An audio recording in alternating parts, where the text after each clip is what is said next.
Alors voilà, c'est tout simple. Tu te rappelles que Freud a fait admettre que le petit enfant avait une sexualité, et que la sexualité c'est compliqué. D'abord, dis-toi que contrairement à ce qu'on dit, la psychanalyse, ce n'est pas, mais alors pas du tout, la sexualité partout.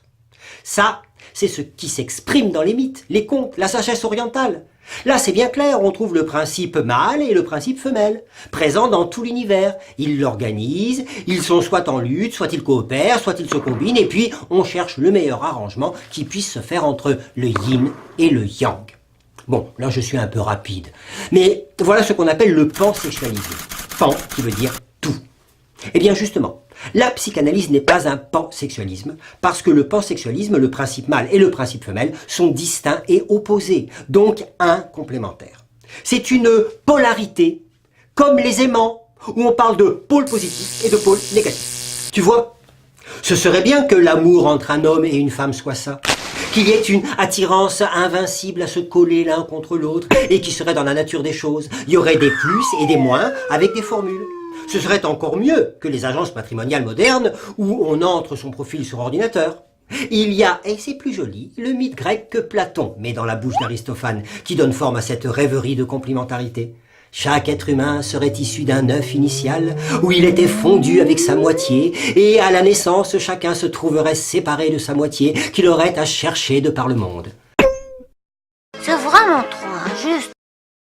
Sauf que le mythe ne dit pas que ta moitié complémentaire est forcément d'un autre sexe que le tien.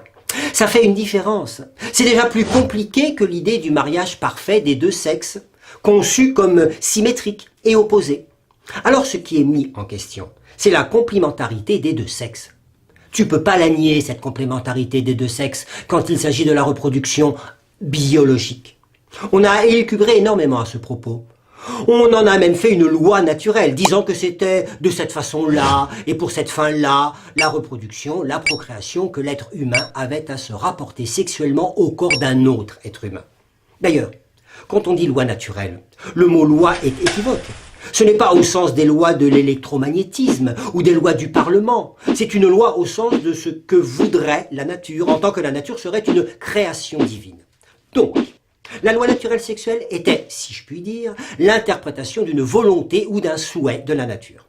Disons même une interprétation du désir de Dieu appuyée sur la complémentarité des deux sexes au niveau biologique. Alors tu dois bien reconnaître qu'aujourd'hui, cette interprétation n'est plus aussi probante que ce qu'elle a pu être depuis qu'elle a été perturbée par la science du vivant. Puisque de ce fait, la reproduction est devenue indépendante par rapport à l'acte sexuel. D'ailleurs, dans la reproduction, il n'est plus trop question de l'homme et de la femme, mais plutôt du spermatozoïde et de l'ovule.